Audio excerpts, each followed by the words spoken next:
Eternal treasure. Your giving, whatever it is eternal treasure.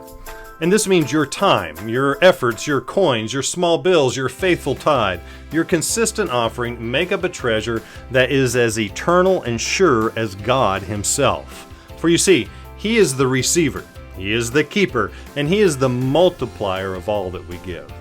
This is August 7, and I'm Pastor Virgil Koval with Power to Serve Today, a daily devotional podcast with a mission to help Christians grow. Our topic today, abundant resources, and our text comes from Matthew 14:15-20. His disciples came to Him saying, "Send the multitude away, that they may go into the villages and buy themselves food." But Jesus said to them, "You give them something to eat." And they said to Him, "We have here only 5 loaves and 2 fish."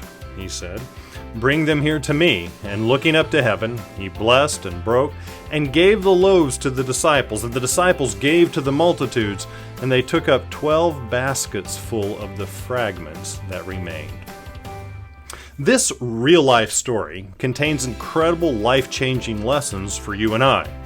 Jesus depended fully upon His Father, and in so doing, Jesus took this handful of loaves, and although there was so little, He did not give them to His own family of disciples. He did not say, "Quick, sit down and eat," but rather He told them to distribute the food, to serve the people.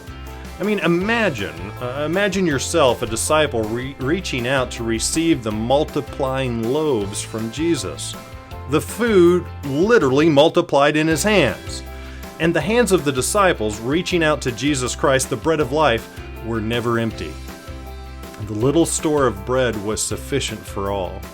After the people were satisfied, the fragments were gathered up, and Jesus and His disciples ate of the precious and miracle food. The disciples were the channel of blessing and communication between Christ and the people.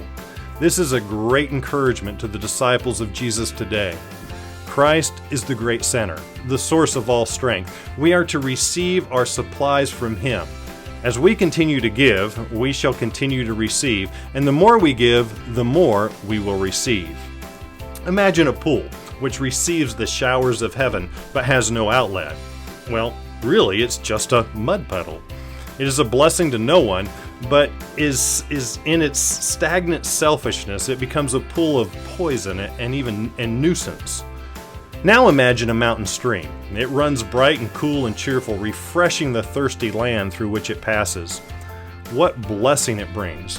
One would think that in giving so liberally it would exhaust its resources, but not so. The mountain stream is a symbol of God's great plan. The stream that gives shall never lack, and day by day and year by year it flows on its way, ever receiving and ever giving. Our promise today comes from Luke 6:38.